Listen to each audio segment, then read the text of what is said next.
ರಾಜ್ಯ ಸರ್ಕಾರಕ್ಕೆ ಜಾತಿ ಗಣತಿಯ ವರದಿ ಸಲ್ಲಿಕೆಯ ವಿಚಾರಕ್ಕೆ ಸಂಬಂಧಪಟ್ಟಂತೆ ವರದಿ ಸಲ್ಲಿಕೆಯ ಬಳಿಕ ಜಯಪ್ರಕಾಶ್ ಹೆಗಡೆ ಮೊದಲ ಪ್ರತಿಕ್ರಿಯೆ ಕೊಟ್ಟಿದ್ದಾರೆ. ಅಗತ್ಯ ದತ್ತಾಂಶಗಳನ್ನು ಸಂಗ್ರಹ ಮಾಡಿ ವರದಿಯನ್ನು ಸಲ್ಲಿಸಿದ್ದೇವೆ. ಸರ್ಕಾರ ಮುಂದಿನ ತೀರ್ಮಾನವನ್ನ ಕೈಗೊಳ್ಳಲಿದೆ. ಸರ್ಕಾರದ ಸಂಪುಟ ಸಭೆಯಲ್ಲಿ ಚರ್ಚೆಯನ್ನ ಮಾಡಬಹುದು. ನಮ್ಮ ಕೆಲಸ ಮುಗಿದಿದೆ. ವರದಿ ಸಲ್ಲಿಕೆಯ ಬಳಿಕ ಜಯಪ್ರಕಾಶ್ ಹೆಗಡೆ ಹೇಳಿಕೆ. ಜಯಪ್ರಕಾಶ್ ಹೆಗಡೆ ಅವರ ಅವಧಿ ಕೂಡ ಇವತ್ತಿಗೆ ಮುಕ್ತಾಯವಾಗ್ತಾ ಇದೆ. ಕೊನೆಯ ದಿನ ಅವರು ವರದಿಯನ್ನು ಸಲ್ಲಿಸುವಂತಹ ಕೆಲಸವನ್ನು ಮಾಡಿದ್ದಾರೆ. ತಮ್ಮ ಜವಾಬ್ದಾರಿಯನ್ನು ನಿಭಾಯಿಸುವಂತಹ ಕೆಲಸವನ್ನು ಮಾಡಿದ್ದಾರೆ. ಈ ವರದಿಯ ಚೆಂಡು ಈಗ ಸಿಎಂ ಅಂಗಳಕ್ಕೆ ತಲುಪಿರುವಂತಹದ್ದು, ರಾಜ್ಯ ಸರ್ಕಾರದ ಅಂಗಳಕ್ಕೆ ತಲುಪಿರುವಂತಹದ್ದು. ಅಲ್ಲೇನೆಲ್ಲ ಬೆಳವಣಿಗೆಗಳಾಗುತ್ತೆ, ಏನೆಲ್ಲ ವಿದ್ಯಮಾನಗಳಾಗುತ್ತೆ, ಸಹಜವಾಗಿಯೇ ಕುತೂಹಲ ಕಾರಣವಾಗ್ತಾ ಇದೆ. ಹಾಗಾದ್ರೆ ಜಾತಿ ಗಣತಿಯ ವರದಿಯಲ್ಲಿ ಏನಿದೆ?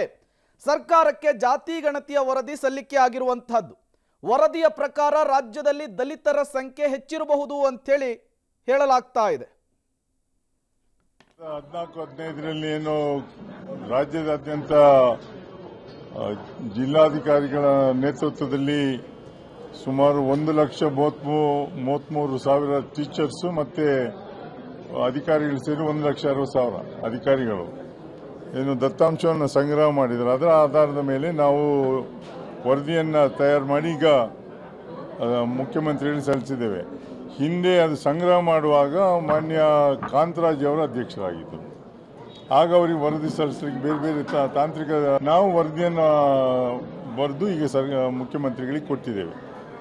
ಅವರು ಮುಂದಿನ ಕ್ಯಾಬಿನೆಟ್ ಮೀಟಿಂಗ್ನಲ್ಲಿ ಇಡ್ತೇನೆ ಅಂತ ಹೇಳಿದ್ದನ್ನು ಕೇಳಿಸ್ಕೊಂಡು ಈ ವರದಿಯ ಹೈಲೈಟ್ಸ್ ಏನು, ಪ್ರಮುಖ ಅಂಶಗಳೇನು, ಅದನ್ನು ಮೊದಲು ದಯಮಾಡಿ. ವರದಿಯ ಪ್ರಮುಖ ಅಂಶವನ್ನು ನಂಗೆ ಹೇಳಲಿಕ್ಕೆ ಬರೋದಿಲ್ಲ. ಯಾಕಂದ್ರೆ ನಾವು ಸರ್ಕಾರಕ್ಕೆ ಮಾತ್ರ ವರದಿಯನ್ನು ಒಪ್ಪಿಸುವಂಥದ್ದು.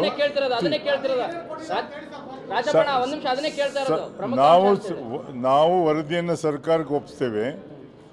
ಸರ್ಕಾರ ಅದನ್ನು ಕ್ಯಾಬಿನೆಟ್ನಲ್ಲಿ ಇಟ್ಟು ತೀರ್ಮಾನ ತಗೊಂಡು ಮುಂದಿನ ಡೆವಲಪ್ಮೆಂಟ್ ನೀವು ಅವ್ರ ಹತ್ರ ಕೇಳಬೇಕಾ, ಸರ್ಕಾರದ ಹತ್ರ.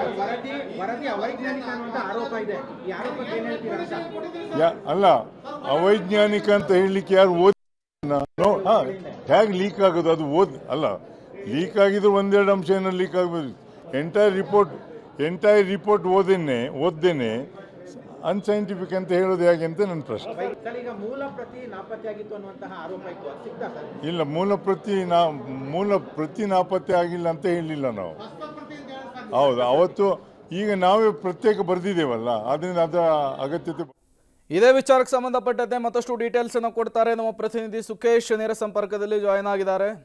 ಸುಖೇಶ್, ಸ್ವಪಕ್ಷ ನಾಯಕರ ವಿರೋಧದ ನಡುವೆಯೂ ಕೂಡ ಸಿಎಂ ಸಿದ್ದರಾಮಯ್ಯನವರು ಜಾತಿ ಗಣತಿಯ ವರದಿಯನ್ನು ಇವತ್ತು ಸ್ವೀಕಾರ ಮಾಡಿದ್ದಾರೆ. ಮುಂದಿನ ನಡೆ ಏನು, ವಾಟ್ ನೆಕ್ಸ್ಟ್ ಅನ್ನೋದು ಕುತೂಹಲ ಕಾರಣವಾಗ್ತಾ ಇದೆ. ಸುಖೇಶ್.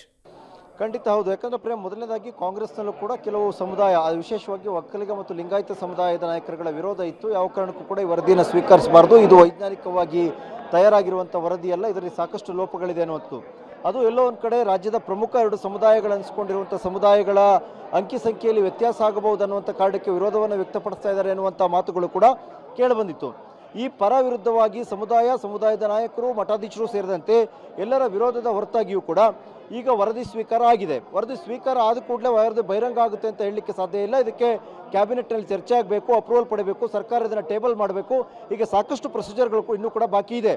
ಹಾಗಾಗಿ ಲೋಕಸಭೆ ಚುನಾವಣೆ ಒಳಗೆ ಇದೇನಾದ್ರು ಬಹಿರಂಗವಾದರೆ ಬೇರೆಯದೇ ಜಾತಿ ಸಮೀಕರಣ ಆಗುತ್ತಾ, ಅಥವಾ ಇದೇನಾದ್ರು ಚುನಾವಣೆ ಮೇಲೆ ಪ್ರಭಾವ ಬೀರುತ್ತಾ, ಈ ರೀತಿ ಏನಾದ್ರು ಚರ್ಚೆ ಆಗುತ್ತಾ ನೋಡಿದ್ರೆ ಸದ್ಯಕ್ಕೆ ಆ ಲಕ್ಷಣಗಳು ಕಾಣದಿದ್ದರೂ ಕೂಡ ಅಷ್ಟೇ ವೇಗವಾಗಿ ಏನಾದರೂ ಸರ್ಕಾರ ಏನಾದರೂ ನಿರ್ಧಾರಕ್ಕೆ ಮುಂದಾದರೆ ಸಹಜವಾಗಿಯೇ ಒಂದಷ್ಟು ಗೊಂದಲಗಳು ಆಗಬಹುದು. ಆದರೆ ಸದ್ಯದ ಪರಿಸ್ಥಿತಿಯನ್ನು ನೋಡಿದ್ರೆ ಇನ್ನು ಮುಂದಿನ ಕ್ಯಾಬಿನೆಟ್ ಇಟ್ಕೊಂಡ್ರೆ ಅಷ್ಟರಲ್ಲೇ ಮತ್ತೆ ಕೋಡ್ ಆಫ್ ಕಂಡಕ್ಟ್ ಕೂಡ ಬಂತು ಅಂದರೆ ಎಲ್ಲವೂ ಕೂಡ ತಾತ್ಕಾಲಿಕ ಕೋಲ್ಡ್ ಸ್ಟೋರೇಜ್ಗೆ ಹೋಗುವಂಥ ಸಾಧ್ಯತೆಯೂ ಕೂಡ ಇದೆ.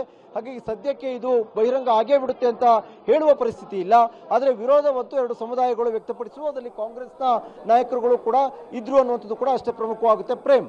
ಓಕೆ ಸುಖೇಶ್, ಹಾಗೆ ಸಂಪರ್ಕದಲ್ಲಿರಿ. ಮತ್ತಷ್ಟು ಡೀಟೇಲ್ಸ್ ಅನ್ನ ನಿಮ್ಮಿಂದ ಪಡಿತೀನಿ. ಇದೇ ವಿಚಾರಕ್ಕೆ ಸಂಬಂಧಪಟ್ಟಂತೆ ಮತ್ತಷ್ಟು ಅಪ್ಡೇಟ್ಸ್ ಕೂಡ ಲಭ್ಯವಾಗ್ತಾ ಇದೆ. ನೋಡಿ, ಇದೇ ವಿಚಾರಕ್ಕೆ ರಾಜ್ಯ ಸರ್ಕಾರದಲ್ಲಿ 2 ಬಣಗಳಾಗಿದೆ. ಒಂದು ಅಹಿಂದ, ಮತ್ತೊಂದು ಒಕ್ಕಲಿಗರು ಮತ್ತು ಲಿಂಗಾಯತ ಶಾಸಕರು ಅನ್ನುವ ರೀತಿಯಲ್ಲಿ.